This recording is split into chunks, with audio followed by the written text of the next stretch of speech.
friends, you are welcome on my YouTube channel Knowledge Lata.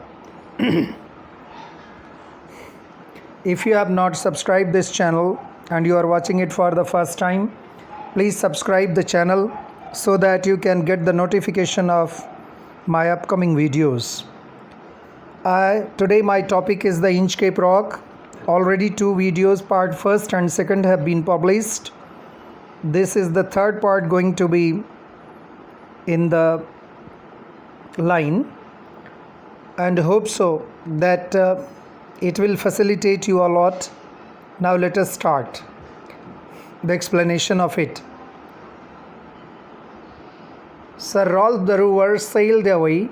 He scoured the seas for many a day, and now grown rich with plundered store, he steers his course for Scotland shore. अब तक हमने देखा कि sir Ralph the rover, जो Abbott of एबरब्रॉथॉक से बहुत जलता था, क्योंकि एबट ऑफ एबरब्रॉथॉक ने इंचकेप रॉक, जिससे अमूमन जहाज़ जा कर के टकरा जाती थी तूफ़ान के टाइम में, वहाँ पर उसने घंटी बाँध दी थी और बाढ़ का पानी बढ़ने से वो घंटी मूव करती थी, और जो नाविक थे उनको उस घंटी की आवाज़ सुनाई देती थी। घंटी की आवाज़ सुन करके वो इंचकेप रॉक की दिशा में नहीं जाते थे और उनकी जान बच जाती थी, और वो थैंक्स करते थे एबट ऑफ एबरब्रॉथॉक को, जिसने वहाँ घंटी बांधी थी। पर ये बात सर रॉल्फ द रोवर, जो खलनायक था, जो दुष्ट व्यक्ति था, लुटेरा था, समंदर का पायरेट था, उसको अच्छी नहीं लगी। अब इसलिए वो एक दिन जब वातावरण बहुत शांत था, उसने घंटी जा कर के काट दी। घंटी समंदर में डूब गई और वो बहुत खुश था। इसके बाद क्या होता है आगे देखिए। Sir Ralph the Rover sailed away. Then sir Ralph the Rover, Ralph started just sailing away into the sea. He started doing the journey on the waves of the sea. He scoured the seas for many a day. Scoured means robbed, लूटा। उसने समंदर में आने जाने वाले जहाज़ों को बहुत दिन तक उसके बाद वो लूटता रहा। And now grown rich in the plundered store. Plundered store मतलब लूट का माल, और अब लूट के माल से वो बहुत रिच हो गया। He steers his course for Scotland shore. और जब उसके पास बहुत सारा माल आ गया, सामान आ गया, पैसा आ गया लूट का, तब उसने सोचा कि चलो अब स्कॉटलैंड के किनारे चलते हैं समंदर की। So to listen in English, Sir Rolf had sailed away into the waves of the sea, and he had plundered and robbed the sea ships, the ships that were just rowing themselves onto the sea waves. He had plundered them for a lot of time, and after a lot of time he had become very rich by this robbed material and robbed store. And then he thought that he should go onto the shore of Scotland, and he moved to that. Next, so thick a haze overspread the sky, they cannot see the sun on high. The wind hath blown a gale all day, and at evening it had died away. Suddenly it happened like that. वो Scotland के किनारे पहुंचने ही वाला था, तभी हुआ ऐसा। Hedge मतलब मिस्ट, फॉग, धुआं। अचानक धुआं सा पूरे आसमान में उठ गया। They can not see the sun on high. वो आसमान में ऊंचे सूरज को देख नहीं सकते, ऊंचे आसमान में सूरज को देख नहीं सकते। There will be question, why the mariners could not see, why the mariners of Ralph could not see the sun in the sky? Because there was mist, there was fog. The wind hath blown a gale all day. जो हवा पूरे दिन बहुत pleasant तरीके से बह रही थी, at evening it had died away. अब शाम को वो समाप्त हो चुकी थी। मतलब the pleasant wind had come to an end. On the deck the rover takes his stand. और फिर अपने शिप पर रोवर खड़ा होकर के देखता है। So dark it is they see no land. इतना अंधेरा था कि उन्हें कोई ज़मीन दिखाई नहीं दे रही थी। Quoth Sir Ralph, it will be lighter soon. अपने नाविकों का धीरज बंधाने के लिए उसने कहा, डोंट वरी, बहुत जल्द प्रकाश हो जाएगा, for there is the dawn of rising moon. प्रकाश बहुत जल्दी हो जाएगा क्योंकि रात भले हो गई है, सूरज चला गया है, लेकिन चांद की रोशनी अभी थोड़ी देर में आ जाएगी। Can't steer, said one, the breakers roar. For methinks we should be near the shore. एक ने कहा हमें ब्रेकर्स का, एक नाविक ने कहा कि हमें ब्रेकर्स की आवाज़ नहीं सुनाई दे रही है। ब्रेकर्स मतलब जो समंदर की लहरें होती है, किनारे जब जा कर के वो टकराती हैं, तो that particular situation is known as breakers roar. For methinks we should be near the shore. तो बोला अगर ब्रेकर्स की आवाज़ सुनाई देती, यानी लहरों की किनारे से टकराने की, यानी चट्टानों से टकराने की आवाज़ सुनाई देती, तो हम ये गेस कर लेते कि हम किनारे पर पहुंच गए हैं। Now where we are I can not tell, पर अभी हम कहाँ हैं, क्योंकि वो ब्रेकर्स की आवाज़ सुनाई नहीं दे रही है, तो अभी हम कहाँ हैं ये बोल नहीं सकते। But I wish I could hear the Inchcape bell. बोला लेकिन मैं, अभी मेरी बड़ी इच्छा हो रही है कि काश मैं इंचकैप बेल की आवाज़ सुन सकता। So on the ship the rover had stood and he had seen that it was so dark that they could not see any land.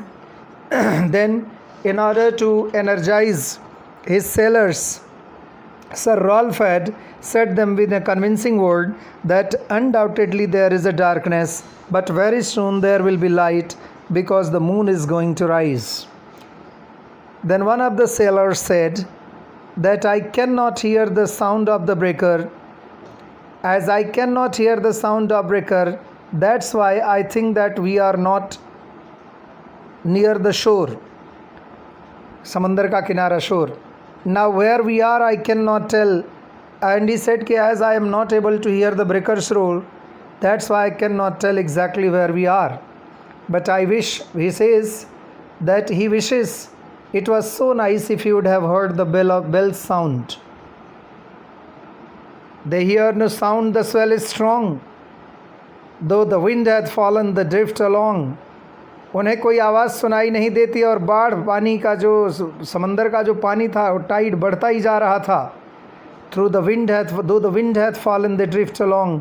हवा नहीं थी इतनी ज़्यादा, फिर भी वो लोग बहे जा रहे थे। ड्रिफ्ट मतलब अपने आप बहते जाना पानी में। Till the vessel strikes with a shivering shock. तब तक जब तक कि जो वेसल है, जो जहाज़ है, वो जा कर के कहीं टकरा न जाए, किससे? इंचकैप रॉक से। O Christ, it is the Inchcape Rock. तो they were not able to hear any sound because the flood was very much strong. They were the wind which was blowing all day in a pleasant way, that was also not now there. Then the wind was not there blowing, still they were moving without any sort of effort because of the pressure of the waves. And their ship was drifting, means being carried away till the time. Their ship was being carried away till the time they had not collided against the Inchcape rock. Sir Rolf the rower tore his hair. And that's why Sir Rolf started tearing his hair. Sir Rolf अपना बाल पकड़ के फाड़ने लगा, खींचने लगा. He cursed himself in his despair. अपने आप को शापित करने लगा, गालियाँ देने लगा. The wave, कोसने लगा अपने आप को. Cursed means कोसने लगा. रिपेंट करने लगा. The waves rush in on every side. चारों तरफ से लहरें ही लहरें. The ship is sinking beneath the tide. और टाइड यानी ज्वार के नीचे शिप डूबा जा रहा था.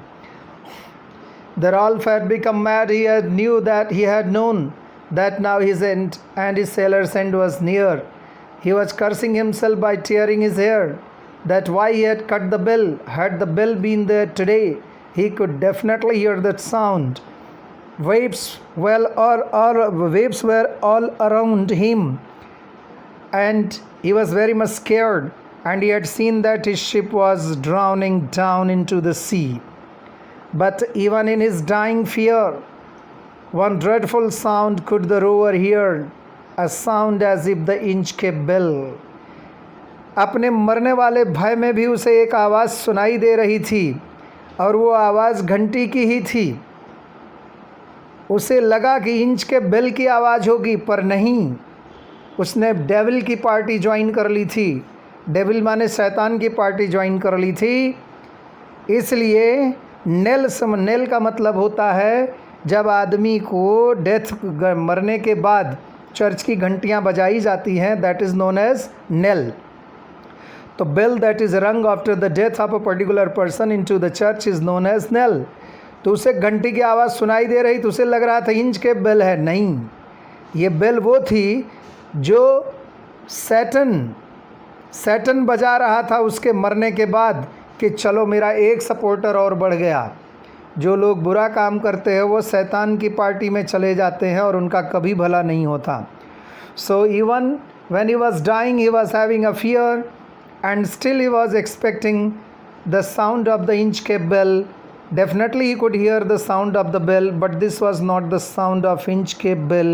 It was the sound of the bell that devil or Satan was ringing after his death. Here this ends. After that, the brainstorming will be done into the fourth part of the video of this particular poem, which I think will be published very soon, and hope so that you would have liked this video. Thank you very much. If you have not subscribed, please subscribe this video. For the whole English textbook, later on I am going to issue the videos regarding every lesson in Hindi as well as in English. इस video में कहीं शुरू में English का ज़्यादा बोलना हो गया था, पर अभी हम बैलेंस रखेंगे, इंग्लिश में भी एक्सप्लेन करेंगे एंड हिंदी में भी। Thank you.